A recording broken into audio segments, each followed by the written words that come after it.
Hello everyone, welcome to the stream. Today we will continue our work on the gamepad and audio Pmod.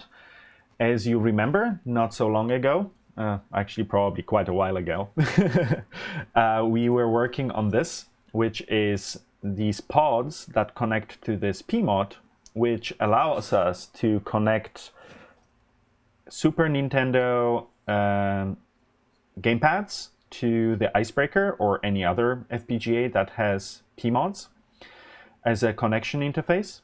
This provides access for 4 controllers using the shift register interface, as well as stereo audio that is output from the FPGA in form of PDM or PWM audio output. And last time we figured out that we were missing pull-up resistors or pull-down resistors. I'm not exactly sure. I think these were pull-down resistors. So I added them here as resistors in here. So that would be that. That is not very visible, is it? See, black on dark purple. So yeah, there we go. Oh yeah, now it's visible. So I soldered in these resistors, so we will have to add these. Yeah, these are 0402's resistors that I soldered in there. And they are perfect match to solder them between pins of 0.1 inch pin headers. So the nice thing was that this connector has ground on the one set of pins. The reason why I did that for this ribbon cable is to separate the signals from each other. So I didn't want the signals to go on the ribbon cable right next to each other. So I have signal, ground, signal, ground, signal, ground. And on these connectors, they are staggered. So each one is signal and then ground, signal, ground. And that's how they are connected to the ribbon cable. No,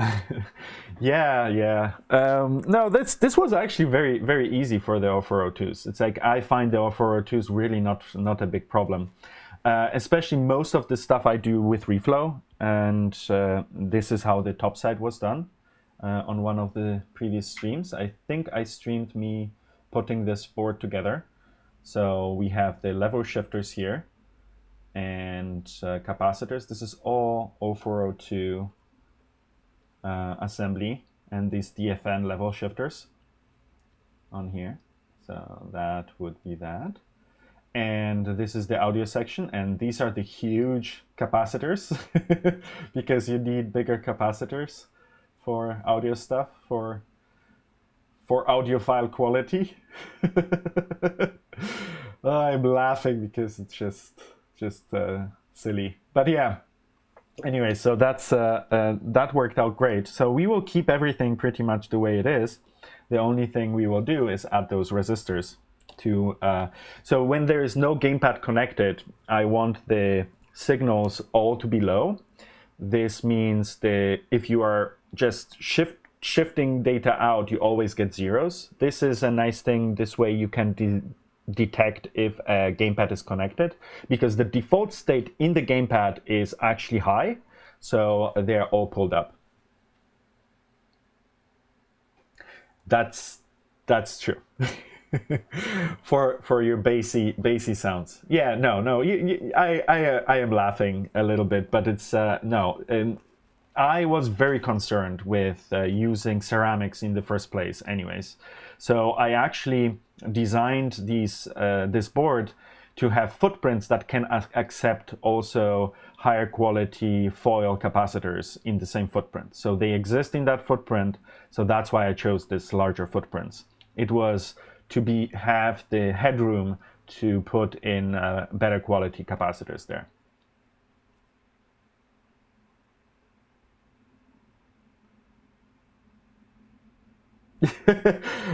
Paper oil-filled capacitors, yeah. Oh wow. Okay, yeah. No, I heard that they have to be glass encapsulated capacitors and transparent. that is, I'm just joking purely now, but there is this audiophile section that are like, no, these have to be this like vintage style glass insulated capacitors. You can't have any paper or oil filled. It has to be glass insulated capacitors for really good quality audio. But yeah. Tube up next, yeah. Become famous by What? Ah, damn. Someone deal with that, please. Thanks. Mods, deal with it. All right.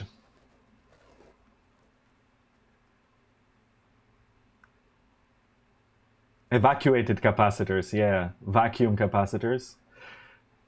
Yeah, I'm sure there are like tubes.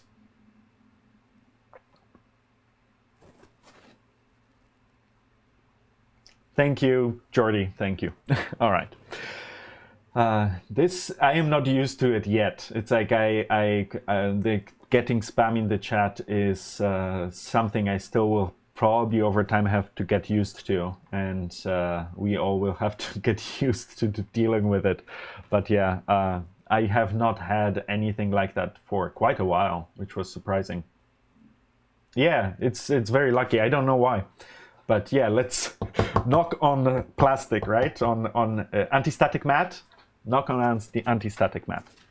All right, so let's get to it. So what we need to do, as I explained, I wanted to have pull downs on all these. So yeah, do I want them on all the pins? Yes, I think I do. Strawberry Hacker. Oh wow! Thank you for the raid. Welcome. Hi, Strawberry Hacker. Thank you. Welcome everyone. So just to explain for those that just joined, we are working on a new board or a new revision of a board today. Let's see. So this is a project I was working on. It is for an FPGA development board.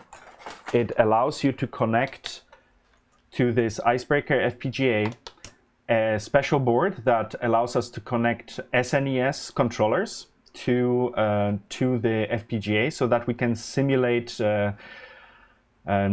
consoles, different types of consoles. There are several homebrew consoles that run on the iCEBreaker, as well as ports of existing NES console, for example, that we can play on the iCEBreaker. And we needed some controllers, so I designed this board that has these specific pods. And today we will be adding resistors to fix the issue that the signals were floating when no controller was plugged in. And we will design a pod for NES. So that's this connector. It's the NES connector. I'm not sure I will get around to that because there is other stuff going on today too, and I might run out of time, but I will see what I can do. At least we will do the footprint for this today. I think that would be already a very good step in the right direction. So anyways, welcome everyone. Thank you for the follows, and strap in. We are diving into KiCad. So let's see. I wanted to check because we have clock and latch. I think, want a defined state on these, even if nothing is connected. And I don't think I added clock and latch is an output, so they are defined on this end. And I don't think they require any resistors. What we need is just this GPD. So each gamepad has a shift register internally. So we clock all the gamepads from this pin, and we latch the data from the buttons in one go, and then the data shifts out on these pins here. So these are driven from the gamepads, and if no gamepad is connected, then we will want 1, 2, 1, 2, 1, 2, 1, 2. There we go. So I think we should be able to add the resistors now. I'm not exactly sure what I used for the pull downs. I think they were just 10K resistors. Do we have any 10K resistor in this design yet? Not that it really matters. Yeah, we have the 1K resistors for the audio section. Yeah, it doesn't really matter. So let's do that. So this will be revision B of the board.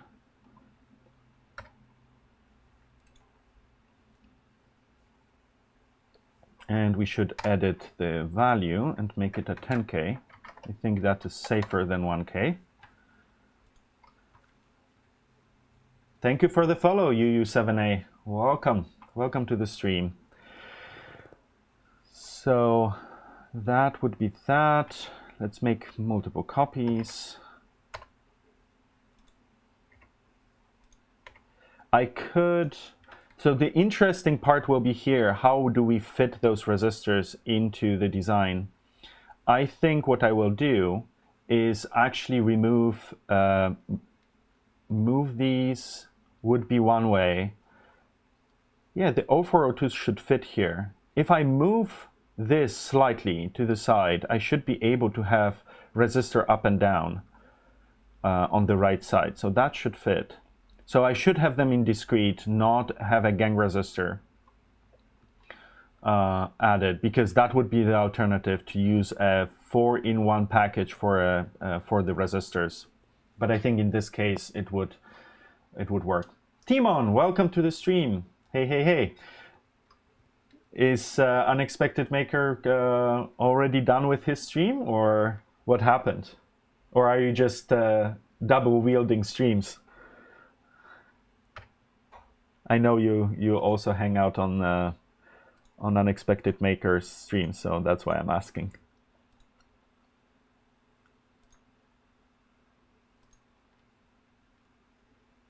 I think he streams every Tuesday too, unless he skipped this week.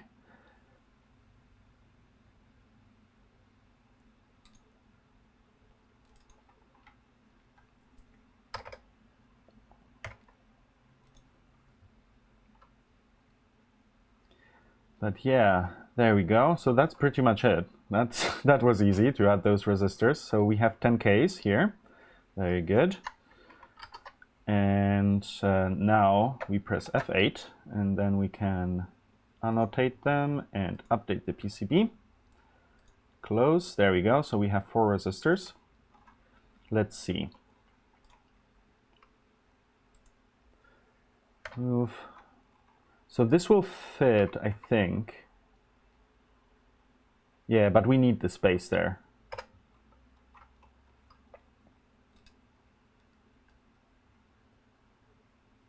Let's see if that works.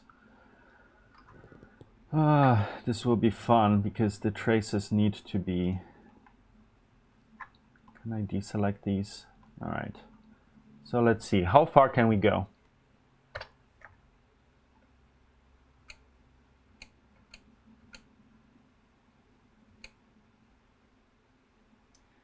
I want to scoot it up to the text as far as I can. I think the latch one is the longest text that I have here. So let's see how this looks in 3D rendering. This is always a good reference. So yeah, we just have this via cutting into the H here. And otherwise, I think we are pretty good. So yeah, that should work. And now let's see how these fit.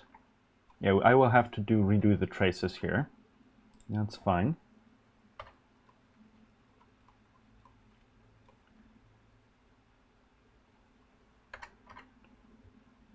Oh, is that... Oh, I'm on the wrong resistor, aren't I?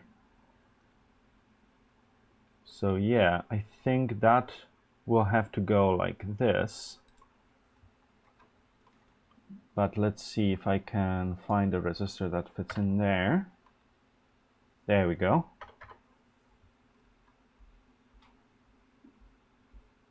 Yeah, so I will have to move the vias for TVCC, because they are in the way.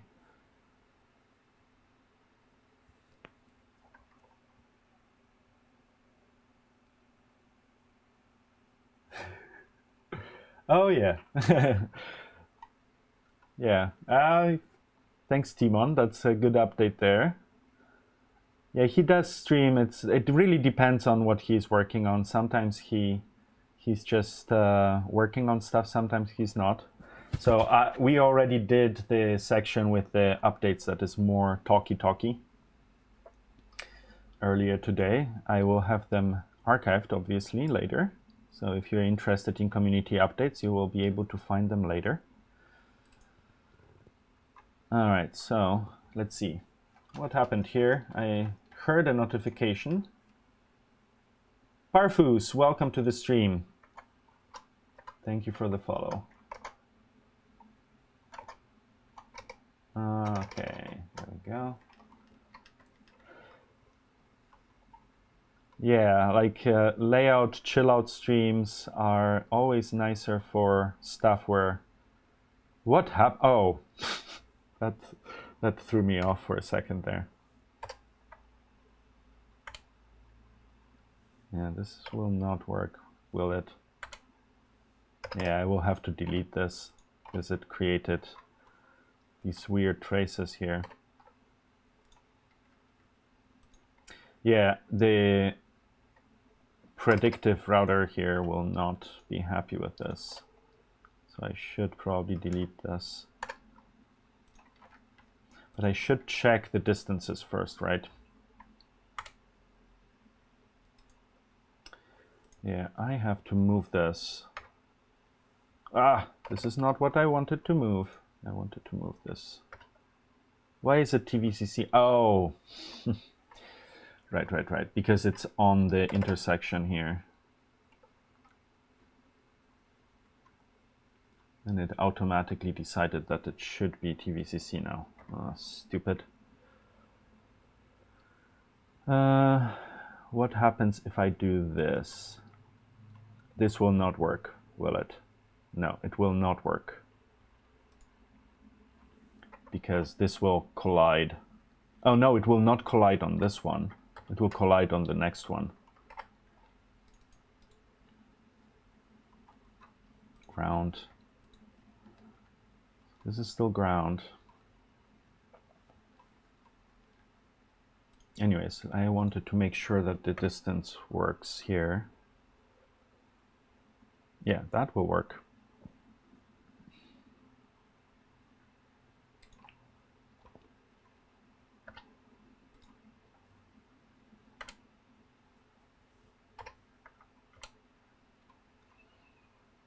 Probably something like that to keep it out of the way.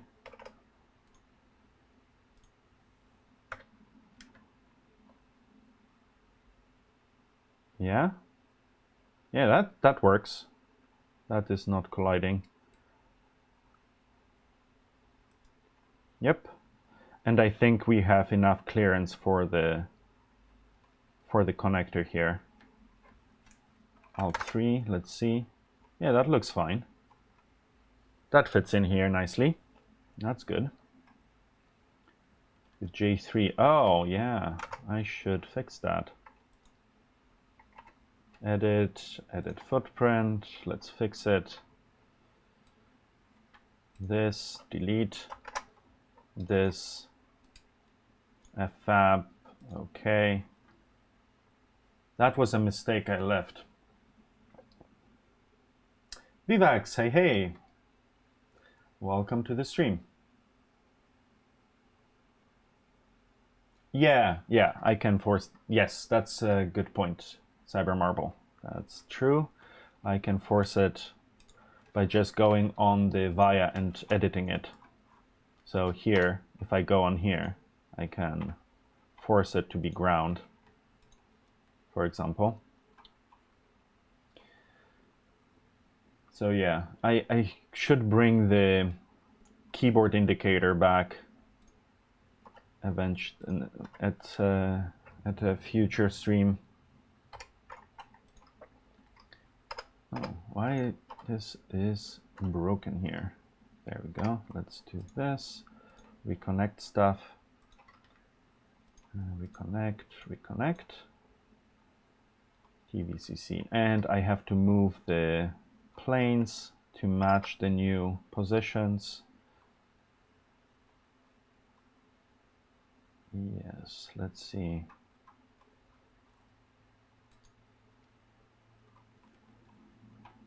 I think I had it essentially to the center here. TVCC, yes. And this one is also TVCC? Yes, it is. So I think that's what I did. And this has to be also reconnected. Yeah, I will do that in a second. No worries.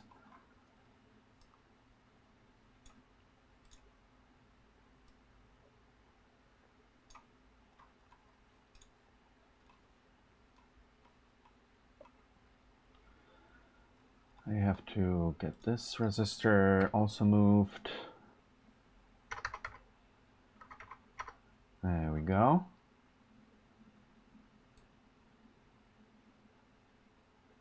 Yeah, there's not a real center here. There we go.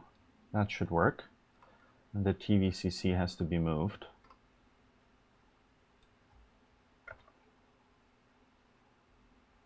Let's do this.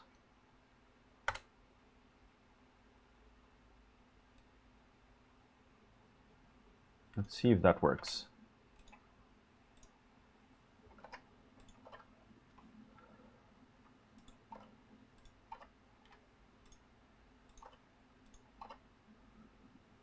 Okay, one more resistor.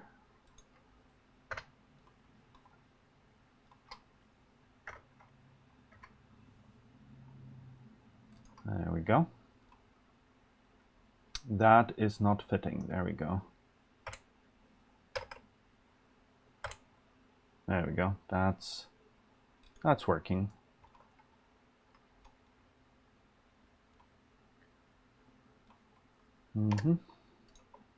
Let's reconnect this. Oh, do we have like a straight trace there? Yeah, I saw it. Very good. So that's cleaned up. This is not connecting, so we should move this.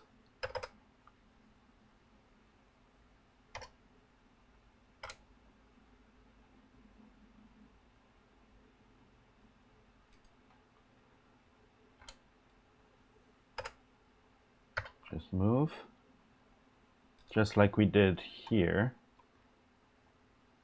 All right.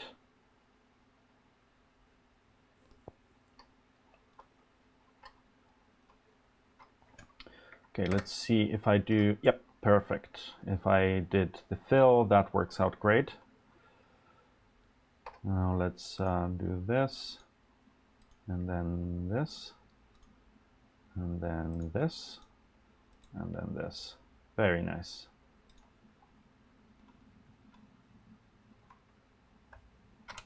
This doesn't, oh, there we go.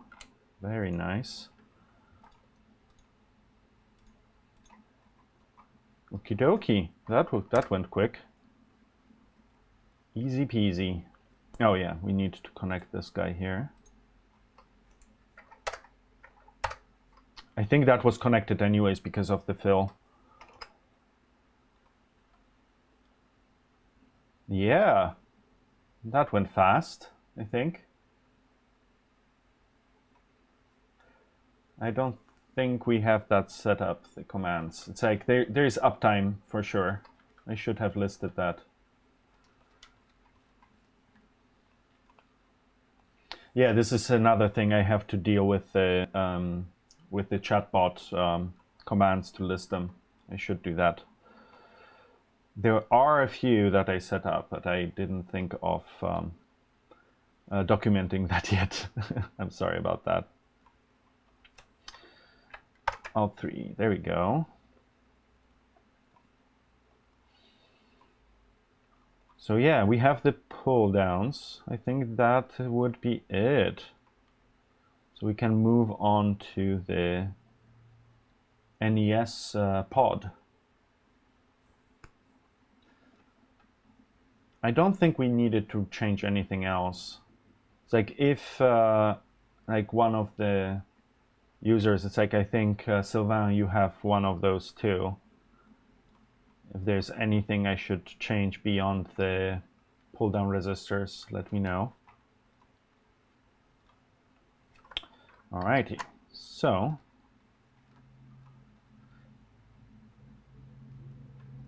I hope I didn't miss anything.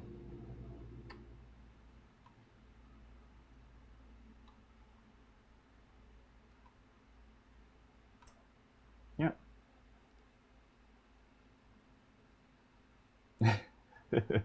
There's too many toys to play with. I know, I know. That's all right. That's all right. Just curious if there's anything I should fix. Because now I want to make a few more because there were a few people asking for these Pmods. So I will be making a dozen or 2 dozen or something of these so that people can get access to it.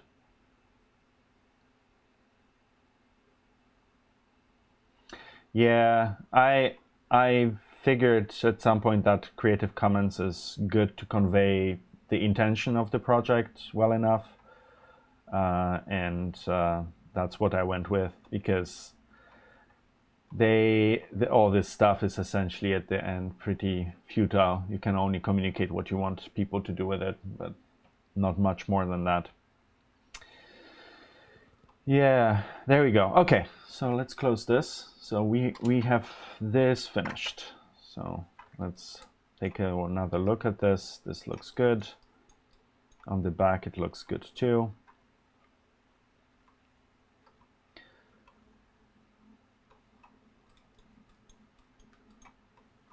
Yep. Yep. Good, good, good. All right, so now the fun begins, because I need to figure out the footprint for the NES connector, because I couldn't find one anywhere. Oh, this should be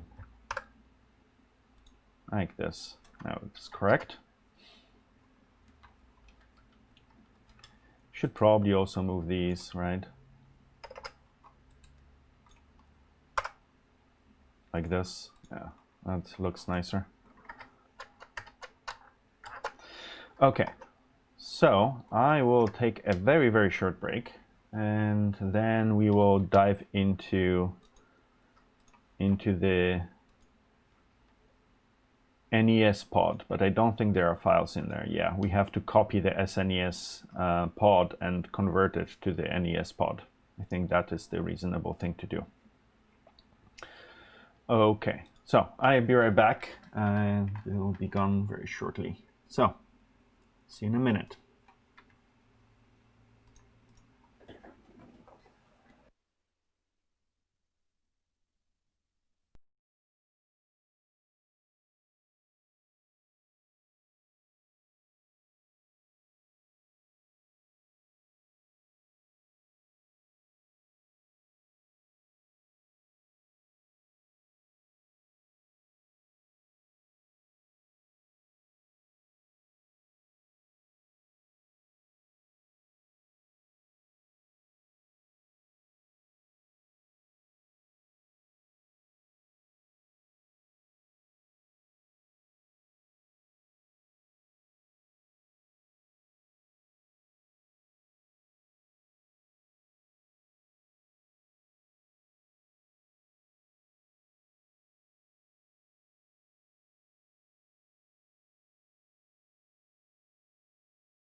There I am.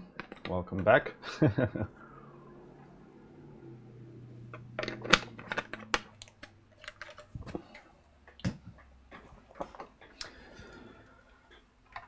Okie dokes. So I need to iCEBreaker, Pmods, gamepad and audio, GNA, SNES pod, FP lib table NES. There we go. Symlib table.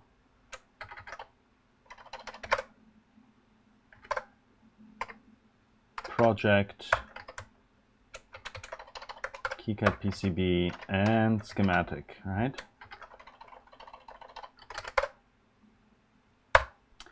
Then GNA NES and then rename to NES. There we go. Now we have it. Oh, I should show you desktop, right? There we go. So yeah, I created, so just to clarify, I went to the iCEBreaker Pmod.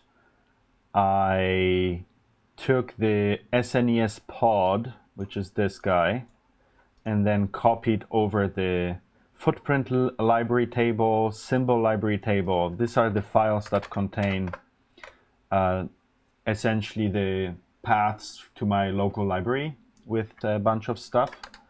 This is local to the GitHub repository, and I use the KiProjectMod variable to link to the libpkl subdirectory.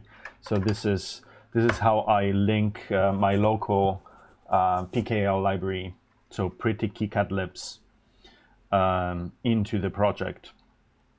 And that's why you need the fplib table, and the same thing with symlib table. This contains those local project library files. And yeah, and then I copied over the design files and used rename to use a regex to change the part of the file name. I really enjoy using the rename function. It's really nice. Regex for everyone. Someone made a really good joke recently on Twitter saying it's like, yeah, writing regex like my cat's walking over my keyboard. And yeah, regex can really look like that very quickly.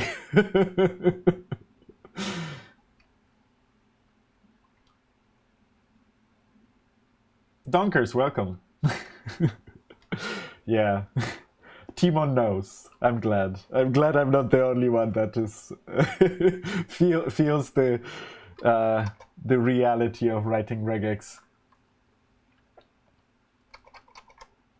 All right. So now that we have this open, we can take the NESPod project, NESPod schematic. Let's fix the not Molex. Oh, I didn't fix this. NESPod. Okay, and then let's go here. So these are the SNES. Nope, that's the wrong file here. There we go. And we need to fix this. So I have 3 different pods. This is for connecting SNES controllers that we are modifying here. So all I probably need to do, let's see, how many pins does it have? 1, 2, 3, 4, 5, 6, 7. So it's the same count of pins as the SNES connector. It's just physically different, and probably the pinout is different. But I don't remember it by heart.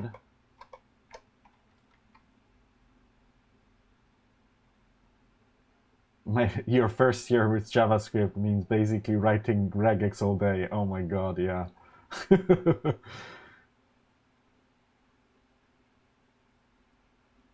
Oh, there is a video like this about regex stuff. I'm JavaScript programmer, Saber Marble. Yeah, I never really dove into any of the JavaScript stuff. So I am pretty oblivious to the pains of doing that. But I somehow don't feel very motivated to even try, considering the reputation of it. Okay, so we will need to go into the footprint library, see if I have it in PKL connectors, right? And I should have the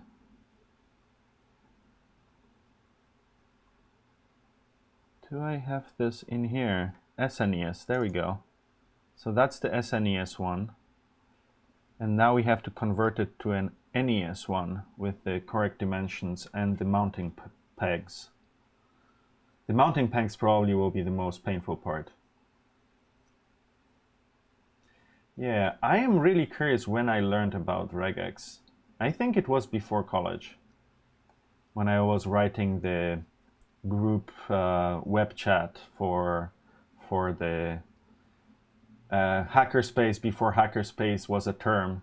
So in Ingolstadt, where I grew up in Germany, we had Bingo, which is Bürgernetz Ingolstadt, which is the community network Ingolstadt, which in turn is a project by the local Bavarian government to bring internet and computers closer to the citizens. And they started this project of essentially giving free internet access from the local university to a club. Clubs are very common. So basically non-profits, that's how it would translate to the US terms. You have a non-profit that has to, in its bylaws, has to dedicate itself to education. And if you do, that you will commit yourself to educating people about computers and internet and network, then you get free high-speed connection to the local university, and you probably get some additional funding or whatever. And we could then set up this club where people like me I don't know how old I was 18, I think, when I went there. Others went there earlier or later, whatever. And you could get really cheap internet access over modem first. So basically we became an ISP. And I was allowed to essentially do network admin, server administration, when I was still in school for just shits and giggles. It was really good. I learned a lot. I made a lot of really good friends there, especially because it is the city where Audi is. There were actual Audi system admins that, for also fun in the evening, were coming there and teaching us how to admin networks, how to set up servers. We had also getting a lot of old hardware from Audi itself, big Sun server, basically mainframe that we got there that was running our email, and we had a massive tape deck that was taller than me, tape deck system, and they were doing that, setting it up. This was fascinating. I wish this existed today, and there would be a market for community run ISPs and teaching services where you could teach people how to use computers and teach about stuff. Yeah, anyways. Yeah, this keyboard is really amazing. So this is the Keyboard IO model 01. So let me just show you really quick. It's currently sold out, but they are working on the Model 10. So they currently make the Atreus that was on Kickstarter. I'm looking forward to that. And here you can check it out. This is the keyboard I/O Model 1.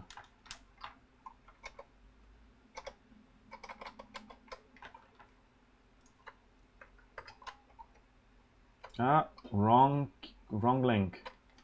Wrong link. There we go.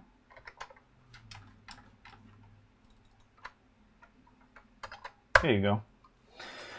So yeah, this is done by a very good friend who, yeah.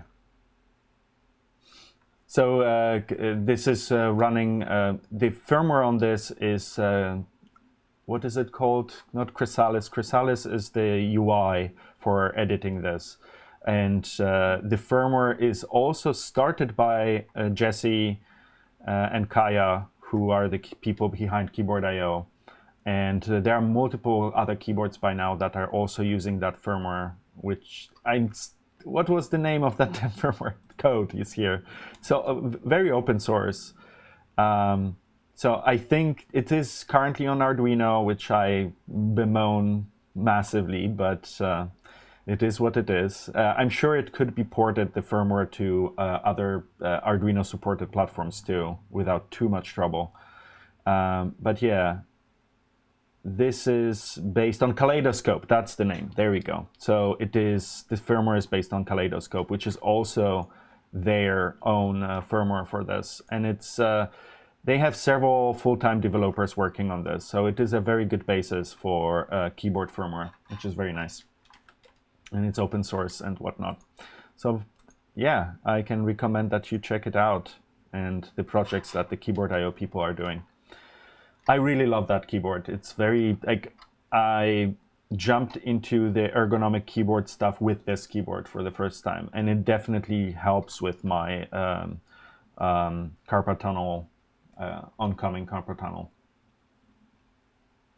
Yes, it is unfortunately sold out. They're working on the new model. But I think people do sell them sometimes on eBay, theirs that they have, so that you might be able to score one there.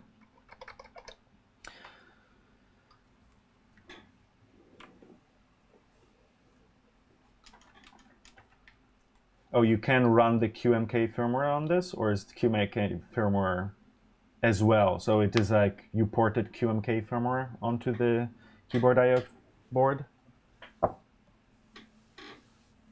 Yeah. All right, so I need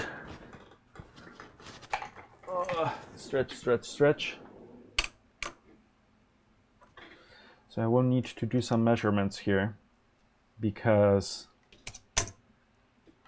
Skiffs, thank you for the follow. Welcome to the stream.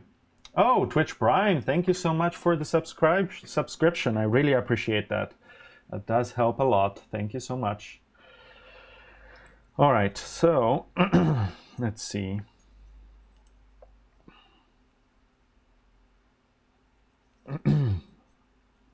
Is it metric or inches? That's the question here.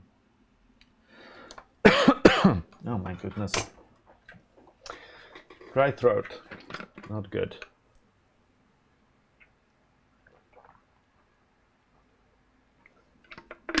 Oh, good. Hydrate. So the pins are either 40 thou or 0.98. So basically 1 millimeter pins. I think it is metric.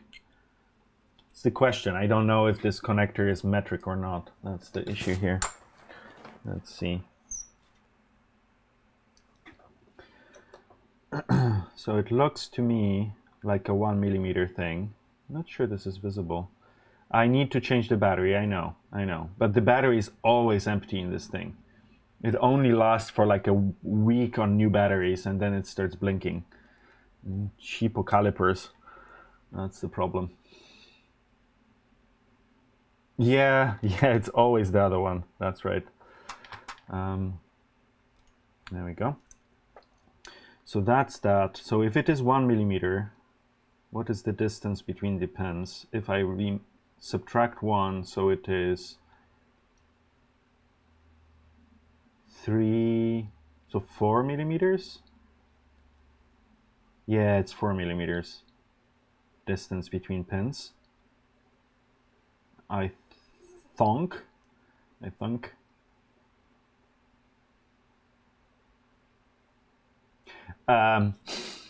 If you don't want calipers that don't have battery issues, you have to spend a ton of money, I think. So I heard very good things about genuine Mototoyo calipers. They last forever. But it's like, not every, it's like, can I afford Mototoyos? I would love me some Mototoyos. I would love to have those, but they're gold worth in weight or something. And the ones that they are selling for less.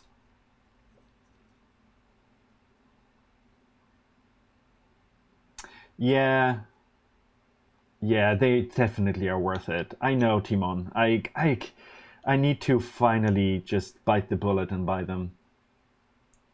Maybe I will ask for them for my birthday or something. That would be a solution. All right, so let's see. Let's just start doing that. Let's make a copy of this file, save as, connectors, and call it NES, save. All right, and then we have 4 pins. So let's ignore the outer. 4 pins, what is the distance between these? Interesting, they are also 4. Wow. Are they basically the same? They are just reordered? That would be really cool. Maybe it is just this, you know? Oh, come on.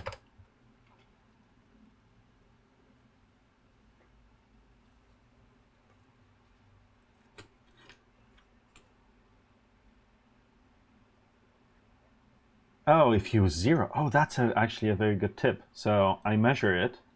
So it's 1 millimeter, then 0 it, and then measure the 2 pins. Yeah, that works great. That's a very good tip. Thanks. That's a neat trick. Yes, that definitely works. Smart, smart. Can I focus this better? Yeah, there we go. It was blurry as hell. Okay, so it is like, if I average between them 4-ish,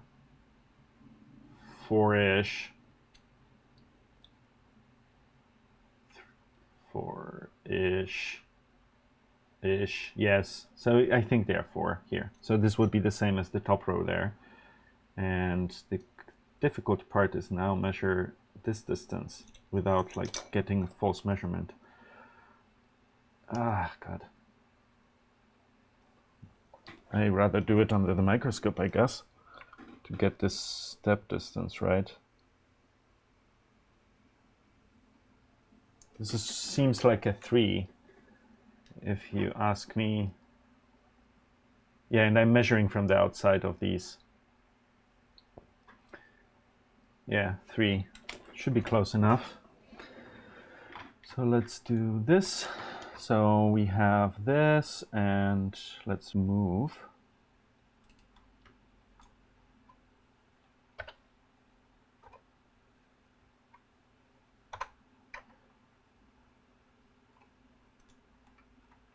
This is not right.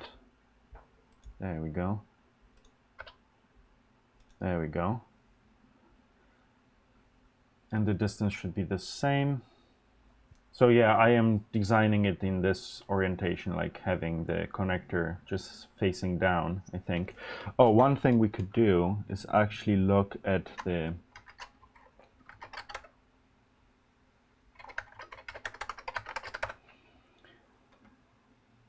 yeah, oh, they are doing it this way.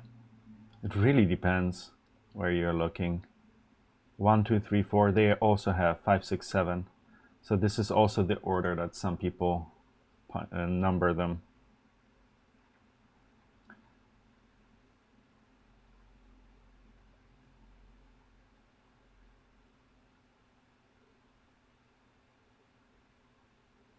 Yeah, I'm pretty sure you should be able to get ported to Teensy.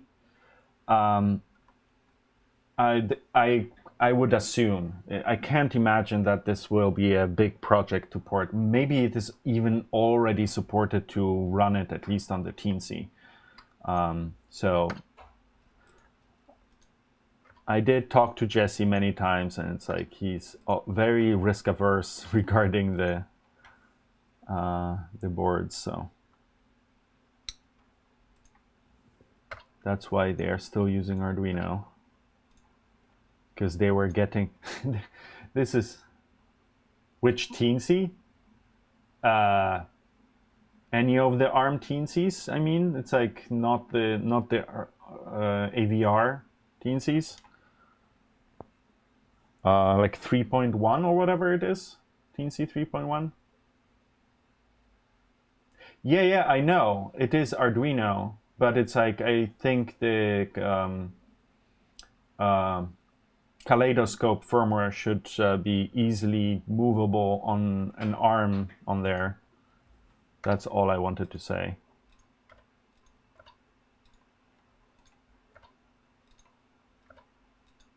So this was not 4 then.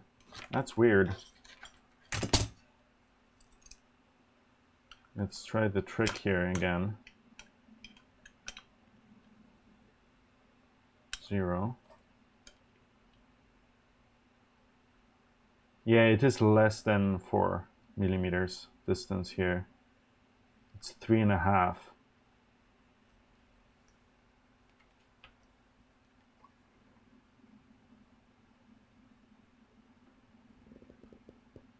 Oh yeah, I would imagine that they have SunD. So for me, I have some grandiose plans to build my own keyboard eventually at some point. So, yeah, this will not happen anytime soon. It's like I have enough projects already. I would love to see an good point. All 4. So if I take one pin and I zero it out, let's zero out here first so that I have an idea what's going on here. Then I zero out here, which is a 1-ish millimeter. There we go.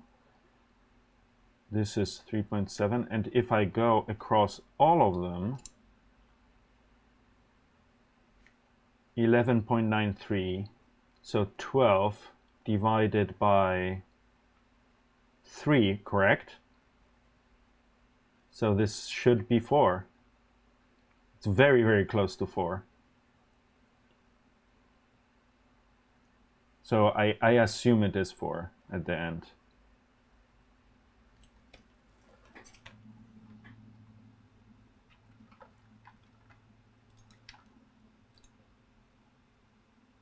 So why am I, what is, oh, that's why. Why am I on the Imperial grid? God damn it. Okay. That's stupid. Okay. So let's go on 0.5 millimeter. Let's do this.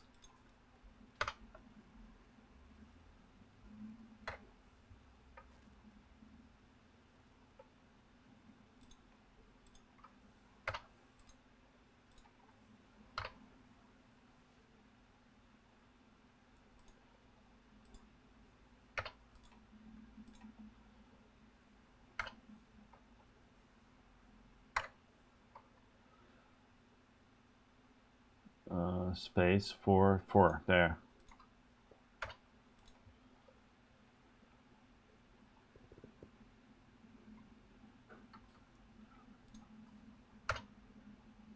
Yeah, that makes sense.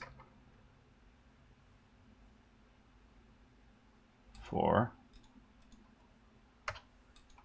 There we go.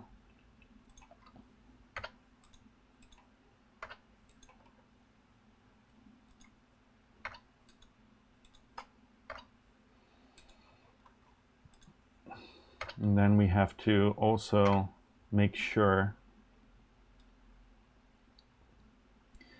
that we are, I think it was 3.5, correct? That's what I said. Not sure what I said there. 3, it was 3.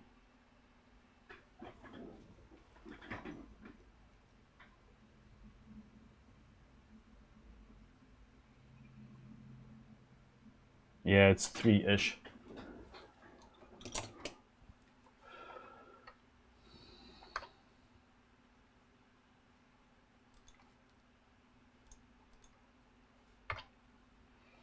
Well, it will be a gamble a little bit, as always, because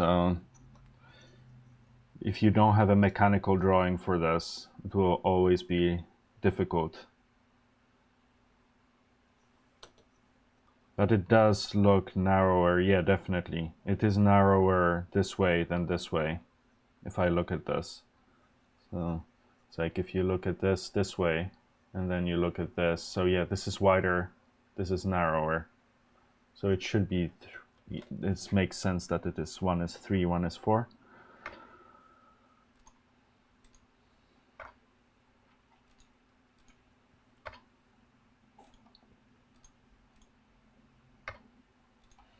Okay, so that's that. Yeah, it does have an array tool. Yes, you are right. I could do that. I didn't. I didn't do it. Okay, so now we need to adjust the distance here. So we should make, this is 1 millimeter and it's just protruding all the way out. We don't need the rounded corner.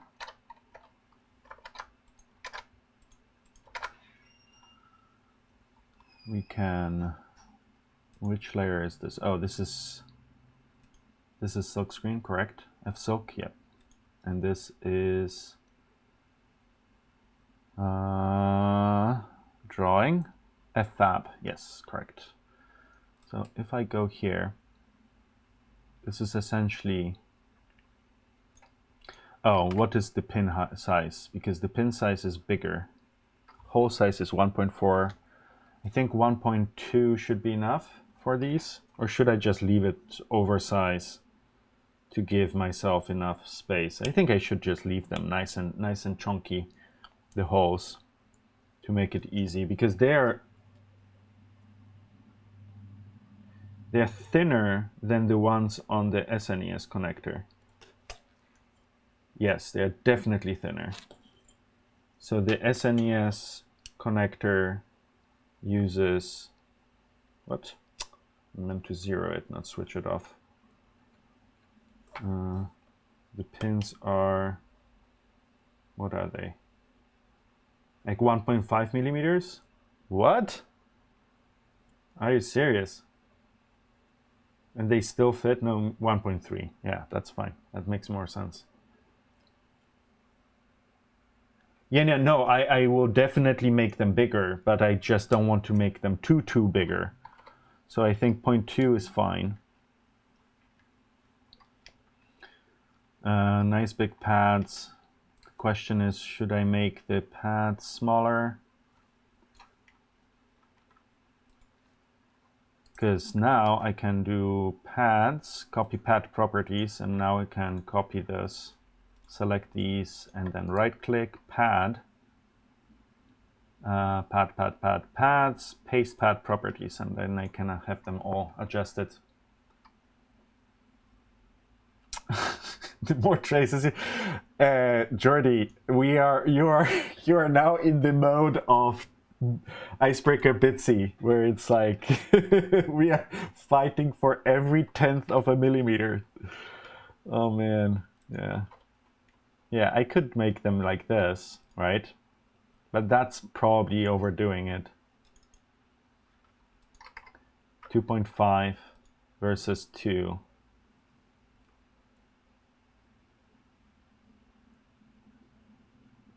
Yeah.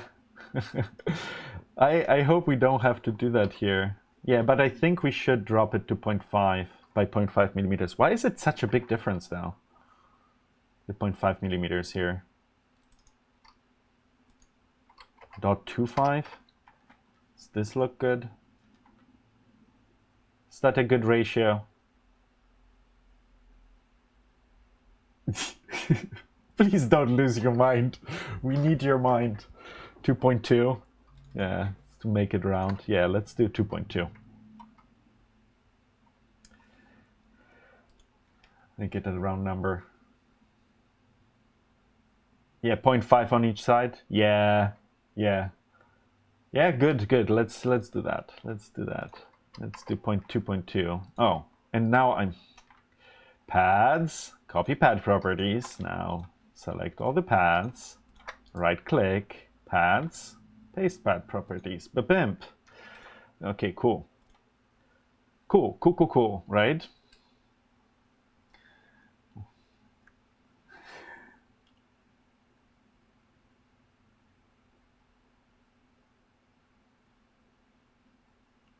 Speed up your life. Isn't that your life speedy enough? How much speed do you need in your life?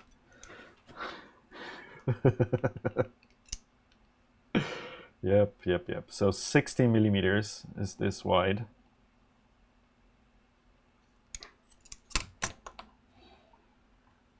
So this is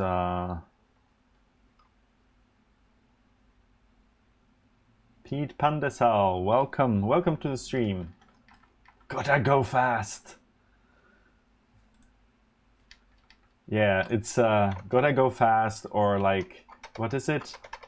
Pointy end up, flamey end down. Is from that is the everyday astronaut. That's what he says about rocket launches. That the most important thing is that the flamey end is down and the pointy end is up, and then go fast.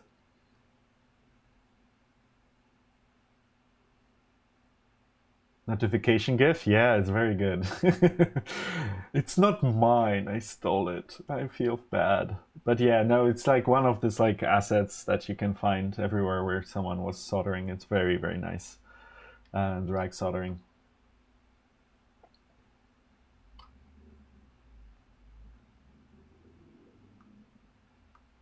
Pixels in GIMP for the last hour?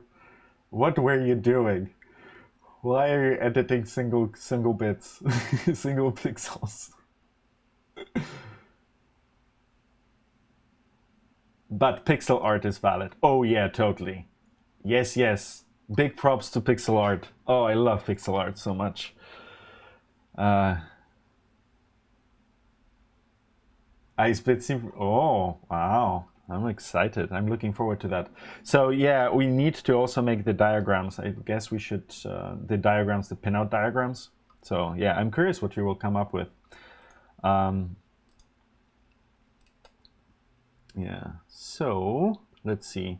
So what did I say? So it is 60 millimeters wide, meaning these are 4, so it is 3 times 4 is 12, 16, so it's another 4, so it's 2 millimeters each side, right? 1, 2 millimeters each side for the plastic. 1, 2. So that's that, and yeah, I can do this, and then let's steal another one of these.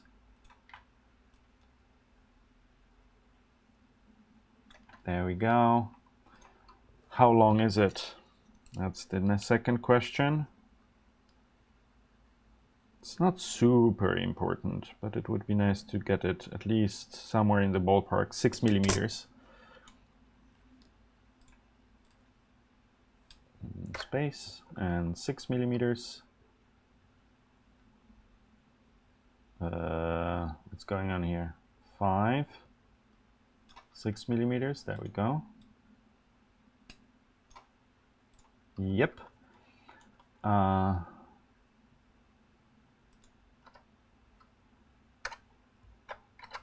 Let me delete this because I don't think we need this.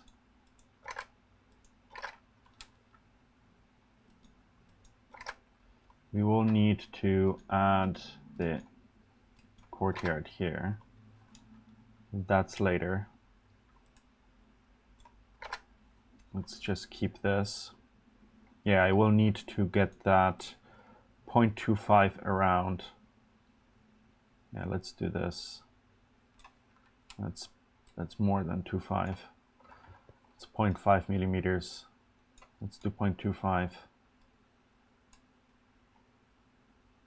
Like this. This should do it for the courtyard. There we go. I'm not sure what I will do with the silkscreen yet. Let's just leave the one line there. I guess.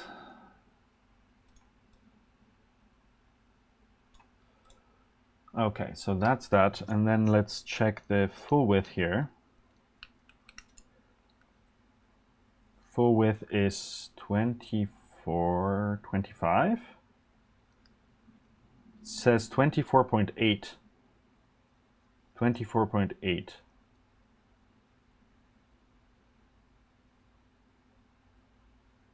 Yeah, if I give it the 0.2 millimeters, it is nicely loose. So I assume the target was 25 millimeters. And they wore out the injection molding or something. Although it should shrink, right, when it comes out of the injection molding machine. Yeah, 24.2. So yeah, let's shoot for 25 millimeters wide. This is FFAB, yep. So where are we? So 25 would be divided by 2 is 10, 12 and a half, right? Each side.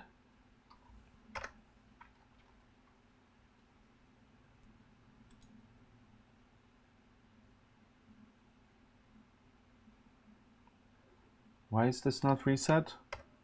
I thought it reset. Oh, this is the reset. There we go. 9, 12 and a half. 12 and a half. Then what is the length of this? It's 14.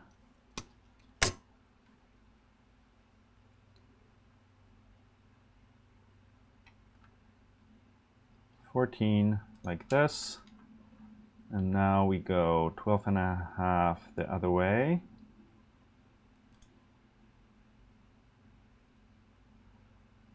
Like this and like this. Okay, so we still need the ears. We still need the ears that go from the front plate here. They have these ears. They have 5 millimeters back. And how deep is it?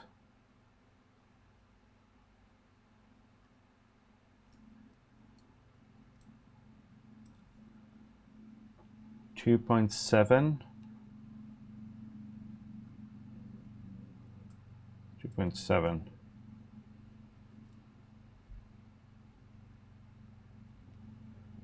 2.7 wide. Really? 30 width. The overall width here with the ears. Is that visible even? Jesus. I'm not sure you can see this, but there are these ears on the side. They're overall it's 30 millimeters. So 30 is 15 out. 15 out, 5 back. So 5 back, center. space, let's go 5 back, -5. There we go, space. Then we go on 0 here, up to 15. How thick are they? 2 millimeters. Yeah, I did zero it out. Fortunately, I did not forget that. There you go. It's like off by 200ths. Yeah, thanks for reminding me. That could have been quite a boo-boo there. 2 millimeters. There we go. And then here.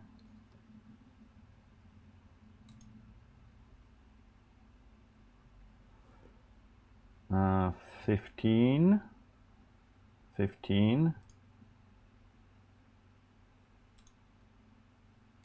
There we go. Okay, cool. So I think that will do it. Now I need the mounting holes, right? So let me check that I got this. This looks symmetric, yep. I need to now figure out what I will do with the stupid holes here. So there are these mechanical pegs that are 4 millimeter-ish. Yeah, 4.3.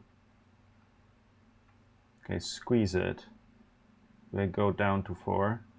Yeah, I go down to 4.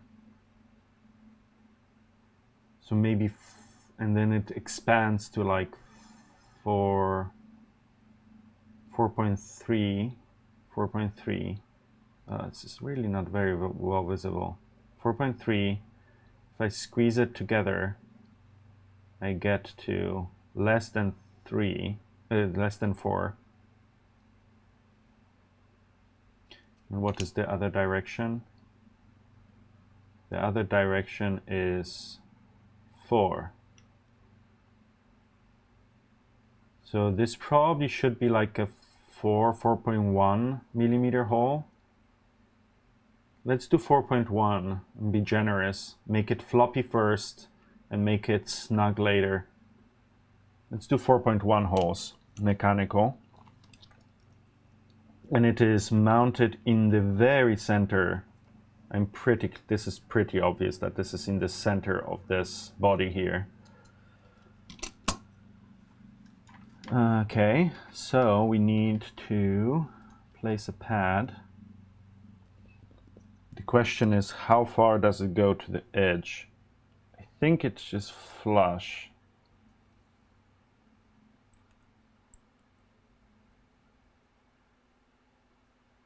Yeah, the neck is what? The neck is 3.3, 3.4. Yeah, let's do the trick again. Zero it out and then go like this. So they are 19.8 apart.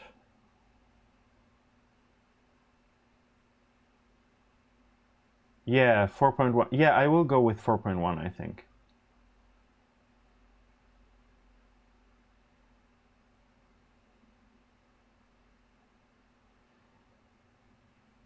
Yeah, 4 millimeters would be the hole size. Yeah, probably you're right.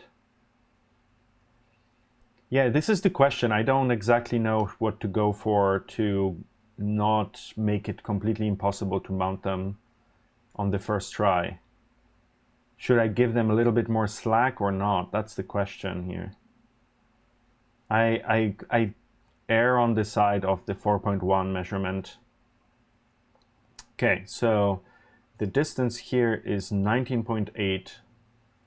So it is 10, so it is 9.9, correct? 9.9. So it's 10 essentially width. So it is 5 on each side. Someone just joined. Welcome. Ox Joey, thank you for the follow. Welcome to the stream. There we go. Yep. So let's fix this first. First of all, it's an NPTH. Size is, we said 4.1, correct?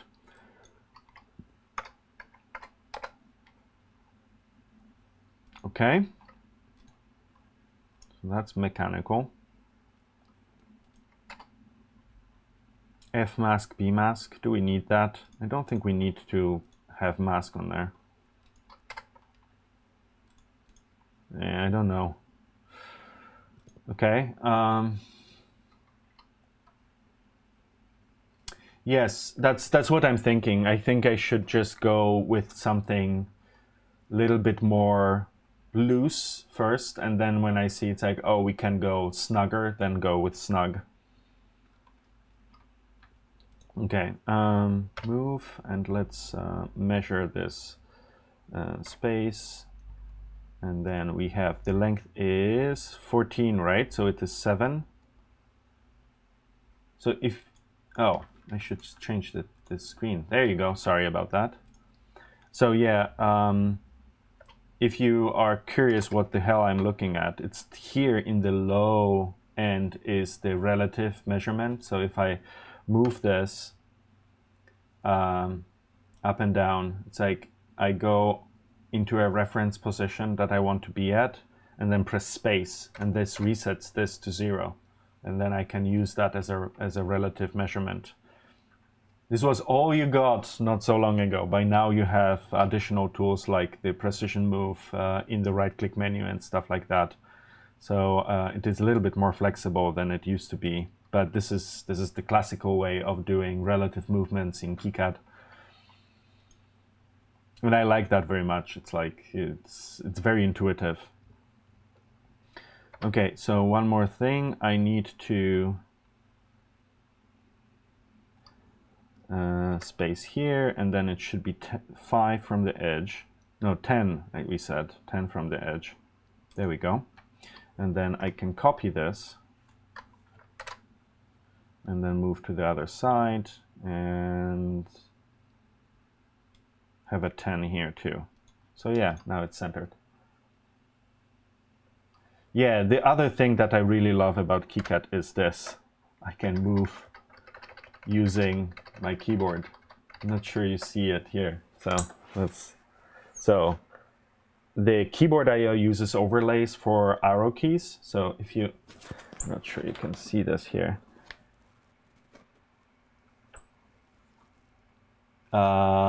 Do you see the arrows in the corner here? So they are arrows. And so how I control this is I press with my palm. There is this palm button, this one.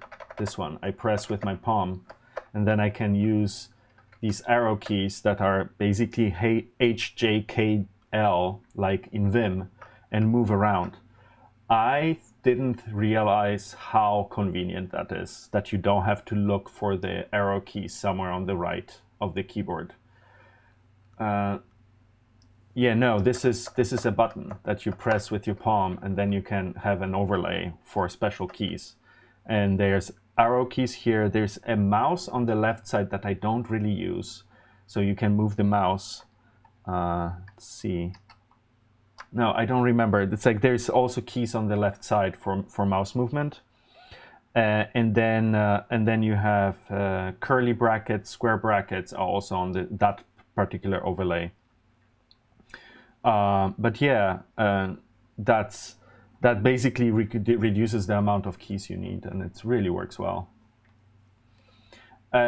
So the keyboard I/O, it's like what Jesse put in there research-wise and like design-wise is, I think, I don't even know how many years they are working on this. It's like 12 years now that they are working on this.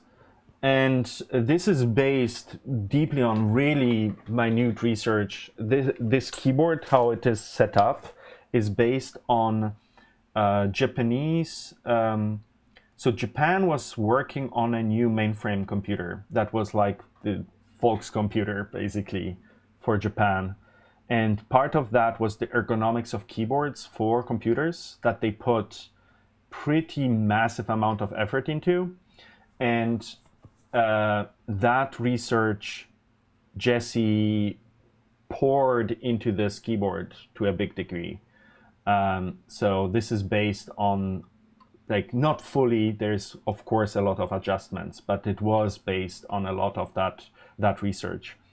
And it is not a keyboard for everyone, for sure, but it's definitely the keyboard for me. So this keyboard was is really, really nice. So I wish there was more people creating keyboards like this and based on that design and being as nice. It's like having the natural curves and having also the orthogonal. So partly it's orthogonal, partly it's not. So the keys are all in an arc, but an orthogonal arc. So you get the keys by very little movement with your, so you stay in this area very nicely. So yeah, mechanical keyboards, I love them, and especially this one. All right, so I think we have the mechanical holes here.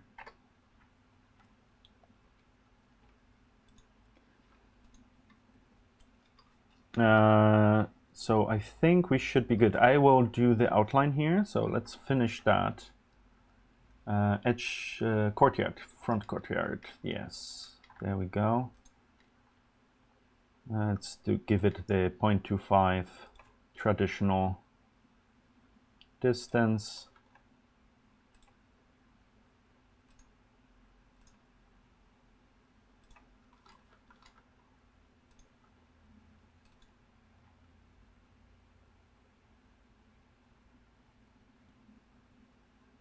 I will check it out in a second. Just give me a second.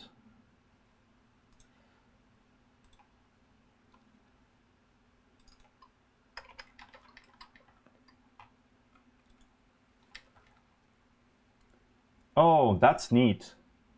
That's a nice built keyboard design. Yeah, check it out. That's very cool. Yeah, that's good. That's good stuff. That looks very similar to the palm rest button for the second overlay. You should consider adding that. I know it adds a lot of more space to the keyboard, but having that palm rest here is like my arm is resting on the table here and then resting on the palm rest here. It's like having that. I love it. I love it. The best keyboard I ever owned. It is not for everyone, though. An external palm rest works well too. Sure, possibly. Yeah, that's very possible. Yeah, people could complain that this is too high, but I don't see this being really a problem. That this is like, there are some people that are like, this is too thick. It should be flat as a piece of paper on the desk. And it's like, okay, right, sure.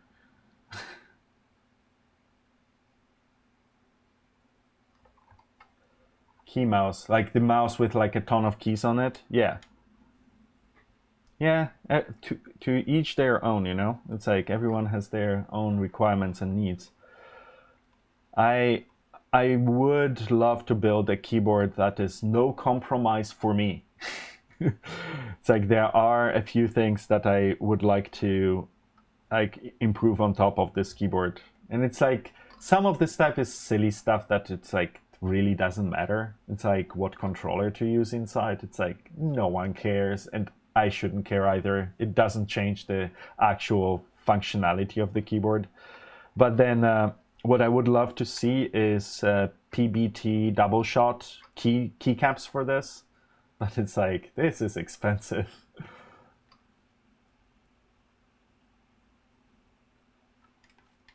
Dactyl, yeah, I think I've seen Dactyl. Yeah, that's not for me. That's not for me at all. The wells, yeah, I can see why people would want such a thing, but it's like 100% not for me. This like completely weld keys, I don't think they are actually comfortable to type on. Because yeah, you have to stretch your fingers out to reach the, like you would have. Yeah, where is my?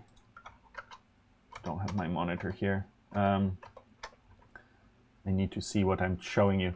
So if you have, it's like this works very well. It's like having this movement, but having the keys like in a curve, you would stretch your finger out into the top and then have to poke it like this. Essentially, it's like this is what I like with the weld ones, where it's like a round, yeah. Yeah. Anyways, there's a lot of very cool stuff, but not everything is for everyone. Obviously, this is, for example, not for me. What is? Oh wow, that's quite a collection here. Yeah, Ergodox based. Yeah.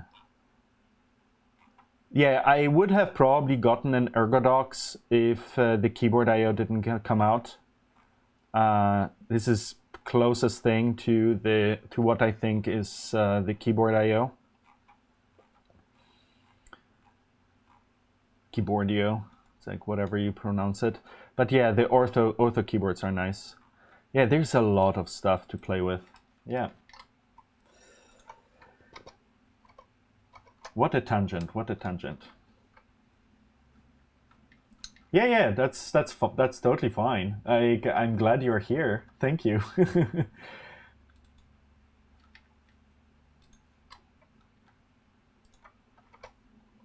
Thank you for being here.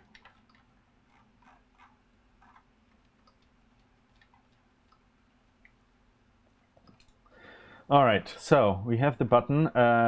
What do I do on the silk screen? I think I should make that outline also on silk screen, shouldn't I? At least do something like this. F silk. I appreciate the effort people are putting into mechanical keyboards in the firmware and all that stuff. This is a lot of work, and I'm glad there's enough of a customer base to design this stuff and pay for your time. That is not something that was there only very recently. We were at the mercy of big... witam pana. It's only audio. Witam panią albo panią. Yeah, I am from Warsaw, actually. It's nice to see someone from the home place.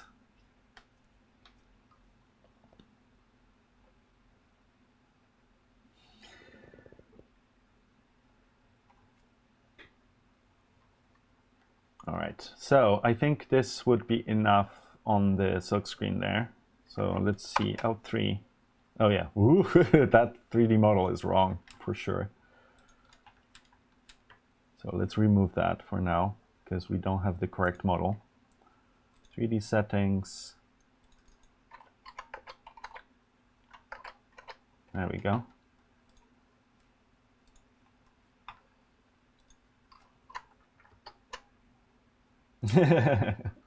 No to witam.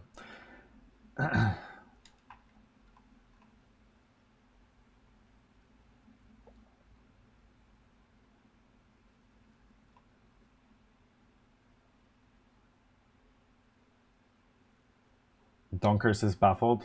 Oh, regarding what?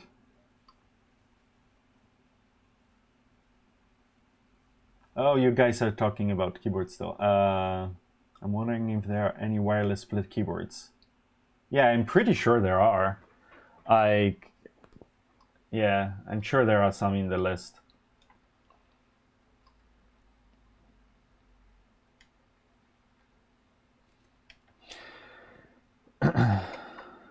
All right, so I think we have this.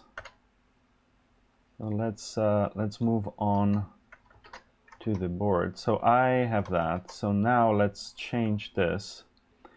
The question is, what is the pinout numbering? Do we have this correct? Where is it? Where do I have it? There we go. So yeah, the pinout is different. So we need to go with D latch clock. So it is data latch clock, not connected in my case, and VCC. Okay. No, yeah, right? Oh, which order is it? Is that the connector side of things? Yeah, I think this is the connector side of things. So connector side of things should be 1, 2, 3, 4, 5, 6, 7, 8. Yes. Just have to make sure that I got it right and not some weird mirror.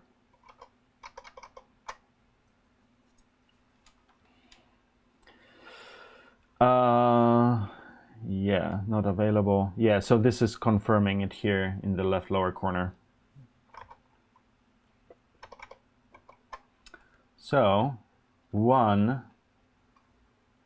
is data, like this. 2 is latch, correct? 2 is latch, then clock. Latch, clock.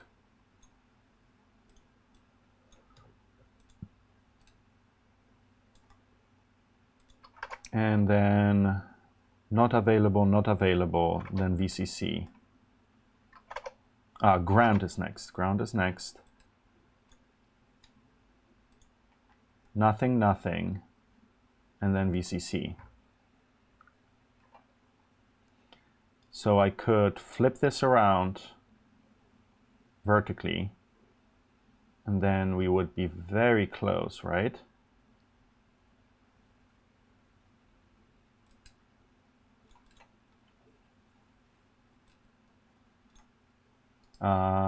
Mirror, what is it? X-axis, right? Yep.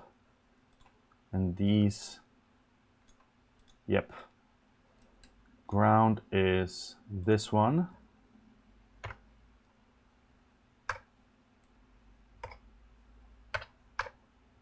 Oh, come on.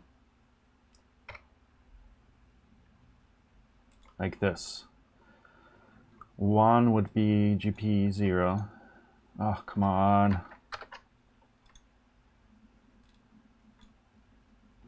GP 0.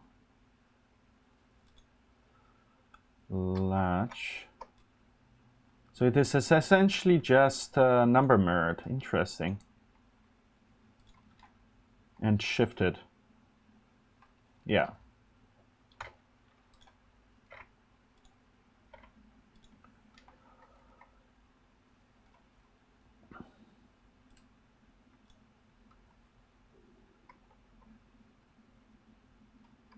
And X.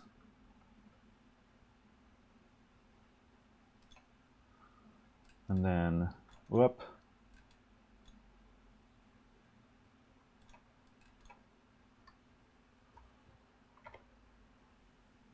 Like this. Like this.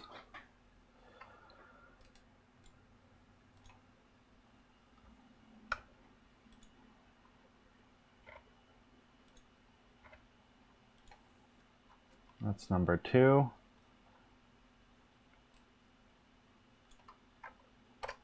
Number 3.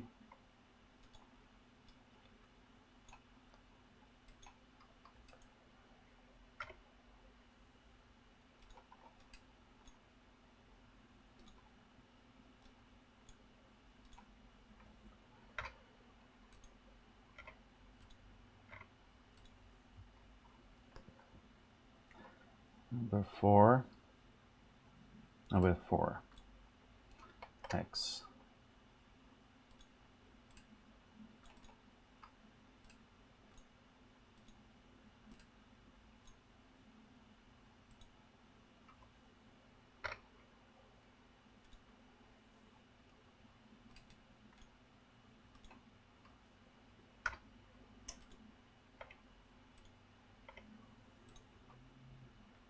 Okay, I think we are good. So let's cross-check again. 1 is data, 2 is latch, 3 is clock, 4 is ground, 5 and 6 are nothing, and then 7 is VCC. Okay, cool. Now we can use the table here and then swap this for the NES. And then rename this also NES, and then apply schematic and continue. So that should be fixed. If we look here, yes, yes, yes. And now we should remove the traces for sure.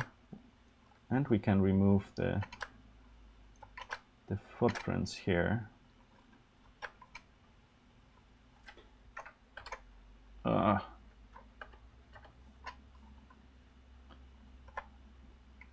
Like this.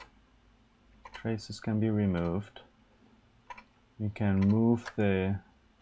So now the question is, how do I want it laid out? I think I want it along the edge, right? I want the... Do I want the connect? Yeah, I probably want like a lengthy pod like this one. So like this one with just the gamepad connectors. So essentially like this. Yeah, I think that would work. Unless I put them like this, like a long boy. So the question is, do I want a long boy or a horizontal boy? I think horizontal boy will be the way. Yeah, I think I like that better.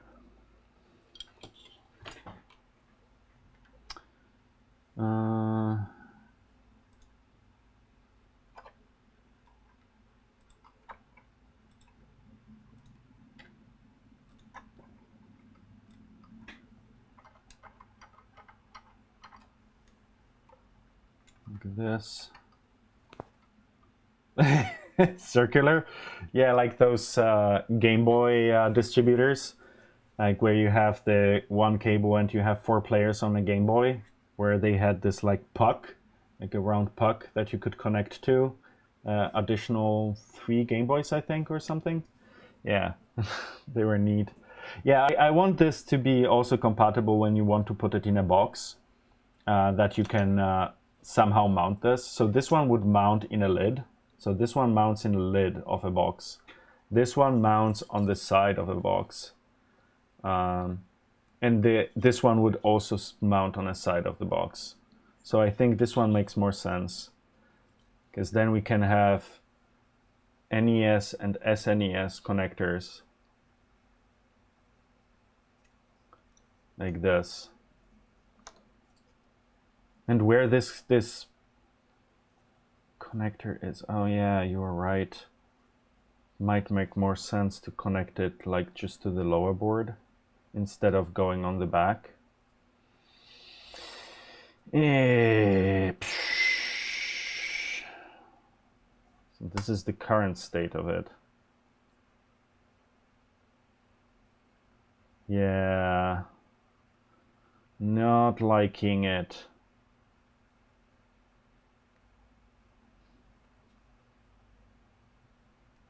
Yeah, I probably should go sideways. So let's import this.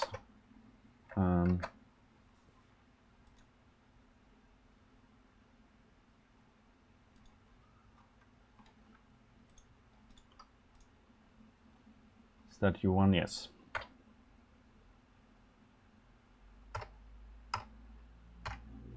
Oh, right. I still have that weird mode. Okay. All right, so this would actually fit nicely here if I put them like this. I probably should go for that. The alternative would be to put them like this, but I think it would be better to have them in that order, so that I can put them vertically stacked, maybe even from top each other. Yeah, to have that Super Nintendo pod just above the NES pod, so you can mix and match whichever controller you want. Okay, so let me move the silkscreen stuff.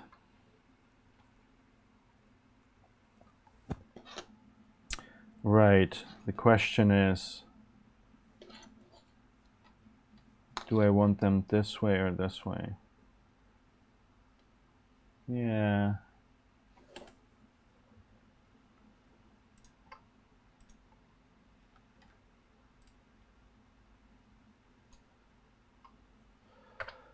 Let's move this out of the way. These can be moved too.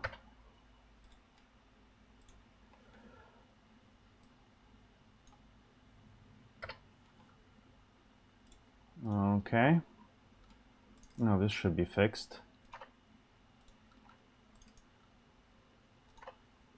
Alrighty.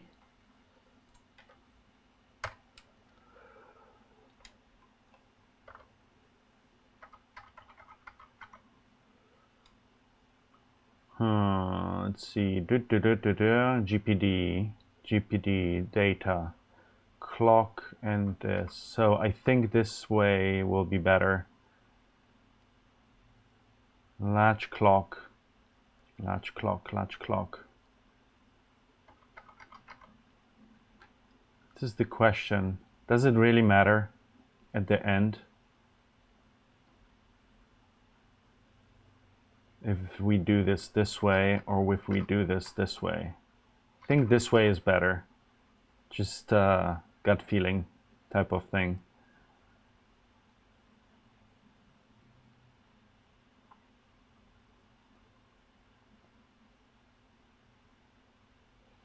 Let's see if this is even, or no, it should actually go more to the edge here, or even like this,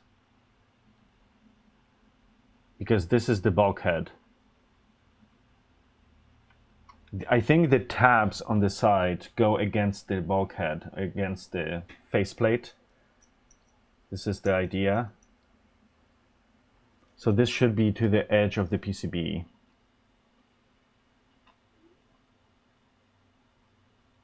So I should probably expand it a tiny bit to the side to retract the connector, the shrouded connector. Okay, all right, there we go. And let's make a little bit space here. Yeah, I think that would be reasonable. Let's do this way. And then the PCB, the edge here, would go just right to the edge here. I need to adjust this.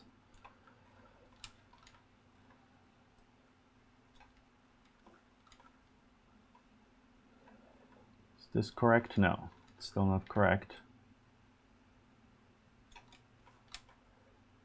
Yep, that looks correct. Have the edge of the PCB right up there. No, we shouldn't have it right up there. It should be retracted a bit.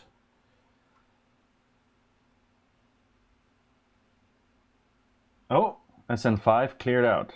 So it might be happening soon.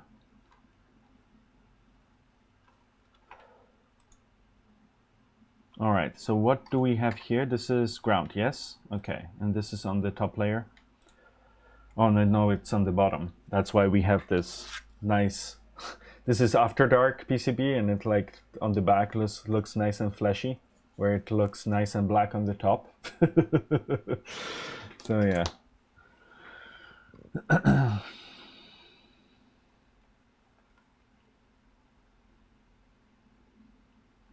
Should I retract it? That's the question. And I need some mounting holes, shouldn't I add them? Well, let's see, it's 3 p.m. 1, 2, 3. Oh wow, we are past time. So I think we should leave I should just orient them here, and we should leave this for next week to finish the layout of this, because I think we are here at the time limit anyways. This is number 2, this is number 5, number 4, 5. I don't know why they are so weird from the numbering standpoint, but yeah, something like that. Oh, this is move.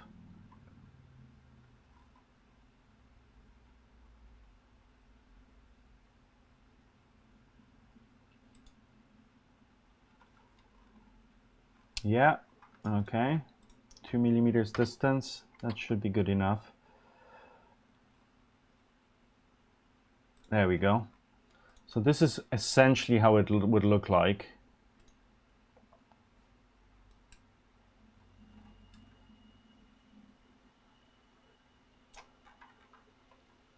Let's do this.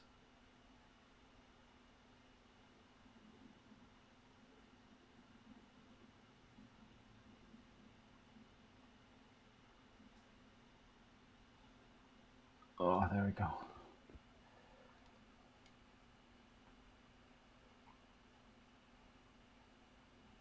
Yeah, I think so too. I think the PCB should end earlier, like halfway between the hole. And are we even here? Yeah. This is not really the PCB. This is the copper pore outline. But yeah, I use it just as a reference here.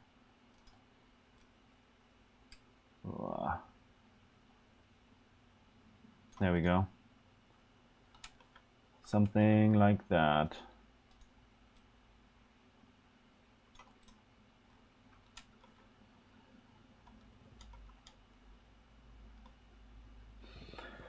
Yeah, yeah. Okay, so I think we will stop it here. This is a pretty good stopping point. We will finish laying this out probably next week.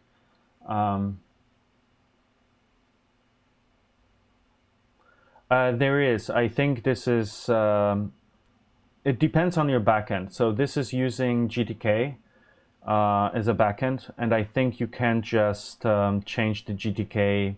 So KiCad is using WX widgets, and it depends on what WX widgets backend is, and in this case it's GTK. So yes, it does respond to the GTK style, or it responds to both maybe even, depending on what user interface you're using. But yeah, you can definitely adjust it. On my other computer it is dark because of reasons, and it's just not here. So yeah, I'm pretty sure you can adjust it. It's a little bit fiddly and dangerous because it really depends on what your settings are in general, how it works out. I don't know how much the icons are transparent or not. Yeah, it would be nice if this the KiCad UI had its own theme separate from everyone else and just be settable in KiCad in the settings together with all the rest of the themes. But yeah, it is what it is for now. There are other fires burning too. So okie dokie. So yeah, anyways, let's wrap it up here. I will probably push this as is, and then we can finish it up next week. Let's see. Yeah, I think we will switch over to here. Yeah, so that's the project, and that's the process, and that's the. I really would like to see if there is a 3D model for the connector. That would help Tupac, welcome to the stream. Thank you for the follow. Just in the last moment, that's great. So yeah, anyways, I would like to 3D model for this connector. I'm not sure I really want to dive into designing it myself, but that might be a good excuse to dive into open FreeCAD maybe. But that's quite a steep learning curve. I would be just fumbling a lot myself. So maybe we can find a connector somewhere online. That would be my preference, a 3D model for it. But yeah, we have to see and decide. If you have any questions regarding this project, always ask and join the Discord. The Discord channel for iCEBreaker is probably the right place to ask questions related to this design. We don't have a specific Pmod related channel at the moment. We just have other generic channels like FPGA and stuff like that. So if you are interested in any of this, please let us know, ask questions. Again, as always, thank you very much everyone who is subscribed to this stream on Twitch or on Patreon. So thank you very much for the Patreon supporters. I would like to, as always, say big thank you to the supporters that we have on Patreon. And those would be Jamin, Aki Van Ness, Ben Vanik, Brennan Ashton, Drew Fustini, Edward Borden, Go Jimmy Pie, Jeff Wang, Jonas Rudad, I think, Jordi Parky Rodriguez, Kelly, Matis Schmieder, Matis Pritchett, Miha Benovets, Sid Price, Tom Keddy, and Sean C. So thank you very much for everyone who is supporting this. So if you have a few cents spared and you want to throw them in the tip jar to pay for the gear and the stuff that we will be eventually reviewing here, like the working on the ham radio stuff or the gear that I will have a nano VNA on the way here, and I think we will be doing a little bit playing around with that and making antennas, or like at least checking what my 40-meter antenna on the roof shows on the nano VNA and stuff like that. So if you are interested in any of this, your support is very welcome, and thank you very much. If you don't, that's fine. I really appreciate for you being here, joining the streams, talking to us. All your input in the chat is very valuable. Thank you very much for doing that. So yeah, I will see you next week. And for now, if you happen, thank you for watching. Bye.